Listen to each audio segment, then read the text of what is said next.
Hello snowboarders of the internet, I'm your host Avran LeFeber, and in this video we're going to be reviewing the Rossignol XV binding. That's right, Xavier de la Rue's binding. I rode this binding at Copper Mountain on a sunny bluebird day with perfect Hero snow, which means the temps were a little bit warm. You could set an edge in, you didn't have to worry about anything. It's kind of that level between soft and creamy and just fast and firm. And I rode it with my K2 Thraxis boots and my K2 Cool Bean snowboard. When it comes to binding adjustability, the big story is the heel cup. These will fit from a size 8 to a 13 by just adjusting 2 screws and pulling it out or pushing it forward. This doesn't seem right, and it is not a good idea. Just not a good idea. Then you've got these little push down tabs to adjust the length of the strap. These are relatively easy, you can adjust them on the fly. You got 2 screws on the side of the high back for high back rotation if you're one of those guys that likes to rotate it. You got your forward lean adjustment, and you also have your toe ramp so that you can slide it forwards or backwards if you want to. So it's very easy to adjust. There's just this little tab right here. You can slide that forward or backwards and adjust it as needed be. Overall, it's pretty straightforward with how you adjust this binding. All right, when it comes to the straps, you got the older style strap that's got multiple levels of material in it so that it's just a little bit bulkier. It's gonna stretch and break in over time. What I noticed with it is the way that the cutout shape is, it does create a pressure point due to the thickness of it on the boot. The cutout for the instep seems to fit most boot shapes and lock in, but overall, it's just a bulkier strap. Now, when it comes to the toe strap, you got this neoprene and this cutout. This will fit over most boot shapes. It locks in, so that way you can run it over the toe or over the top if you're more old school. For some reason, people are doing this. I don't understand why, but you can do that if you absolutely need to. At the end of the day, the straps are okay. They're nothing special. Like, a lot of companies have moved forward with what they're doing with straps. Rossignol has kind of just stagnated and said, this is it right here. As I said, it's a thicker heel strap on there that does create pressure points, so be aware of that depending on what boot you're using in it.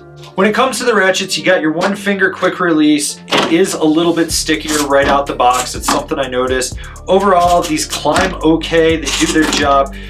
When you are trying to feed these in, sometimes they get a little stuck, so you have to ram it through a little bit harder. You'll notice that right away. These will break in over time, but right now they're sticky. I think the ratchets could be a little bit more wide mouth, and that would guide it in a lot easier. With the high back, when you have the forward lean set at 0, you already have an unnatural amount of forward lean. It's actually more than most boots, so it's going to be putting pressure on the back spine of the boot, forcing you to bend your knees. One way to dissipate this is to actually rotate your high backs. I'm not a high back rotation guy, but if you do rotate these right out the box, it does get rid of some of that natural forward lean. With that said, this is a very rigid high back. You can really feel it when you push into it, which makes sense. It's XV's binding of choice. That guy's riding lines that none of you watching this review will ever hit. Let's be real with each other here. So with that said, it's an aggressive high back. Be aware of that. The overall flex of this binding is very stiff and rigid, and that's to be expected if you look at who this binding's for and what it's designed for. It doesn't have a lot of lateral play to it at all. This is just a very locked in, stiff and aggressive binding. The overall ride of this binding is very powerful. It's designed to just drive a lot of power. You've got that old school disc that's very big, and it just creates a bigger dead spot underfoot. You'll notice that with this binding. This binding just takes up a lot of space on the board, which means you're going to be putting a lot of that power right down from toe to heel or just side to side in the binding. You're not getting flex, you're just putting power into it. So if you're looking for a binding that's going to be very domineering, this is something that you could consider with this. Who's this binding for? The high-end freeride guy that wants a highly responsive, stiff, flexing, rigid binding. All right, so once you get over the fact that this has a bunch of rental features like that push down quick release to adjust the heel straps, as well as the whole one size fits all model of heel cup and base tray, which, newsflash, Rossignol, one size does not fit all. An 8 to a 13, come on, get your shit together. You got money to develop some real bindings here.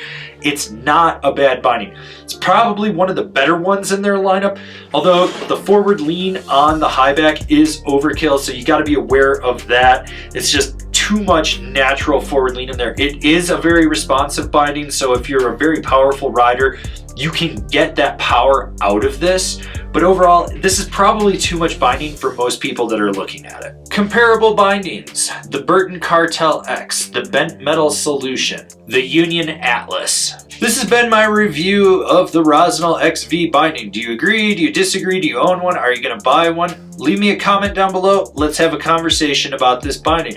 If you're new here, remember to subscribe, click the bell, get those notifications. That way you're not missing any of the videos we got coming out for all you snowboarders of the internet. And if you really like what we're doing over here and you want to support us further, swing on over to Angry Snowboarder VIP and become a member. Sure, I could tell you more here, but I got a video over there that explains it so much better. As always, I've been your host, Avran LeFeber, and I'll see you in another video.